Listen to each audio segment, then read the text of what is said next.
Hello guys, আসসালামু আলাইকুম। সবাই কেমন আছেন?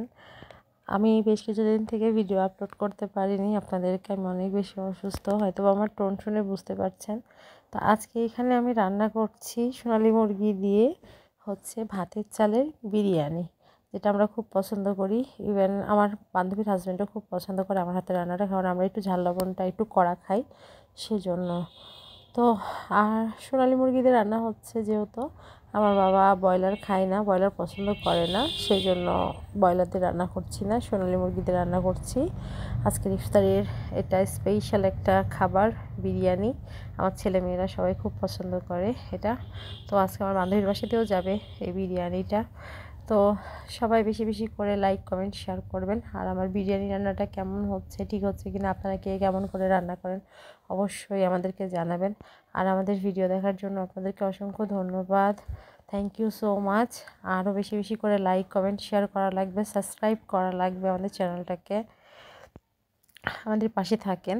এখন পরিমাণ মতো পানি দিয়ে দিলাম, সব কিছু কষানো হয়ে গেছে। ফার্স্টে মশলা কষাই নিয়েছি, তারপরে মুরগিটা দিয়ে কষাই নিয়েছি, তারপরে আপনার চাল দিয়েছি, দেওয়ার পরে কষাই নিয়েছি। এখানে কিন্তু আলু ভেজে রাখা আছে, আলুটাও দিয়ে দেওয়া হবে, ঠিক আছে। এর ভিতরে আমি হালকা একটু গাজর অ্যাড করছি। আর আজকে সব কিছু কিন্তু শিলপাটায় বাটা মশলা দেওয়া হয়েছে, সম্পূর্ণটাই উপকরণ শিলপাটায় বাটা মশলা দিয়েছি। আজকে আমি শুকনো মরিচটাও আমি শিলপাটায় বেটেই দিয়েছি কিন্তু, ঠিক আছে। তা আপনারা কে কেমন করে রান্না করেন, কে কীভাবে পছন্দ করেন খাইতে, অবশ্যই কমেন্ট বক্সে জানাবেন। এবং আমাদের ভিডিওগুলো কেমন লাগে অবশ্যই জানাবেন, বেশি বেশি করে শেয়ার করবেন।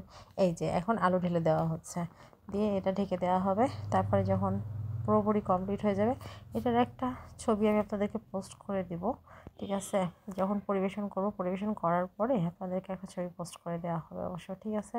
তো এই যে এখানে তার সঙ্গে একটু অ্যাড করছি রাঁধুনি গুঁড়া মশলা, যেটা না দিলে হয় না। তো এটা আমি কিন্তু যখন মুরগিটা কষাইছি তখনই আপনার রাঁধুনি গুঁড়া মশলাটা অ্যাড করছি।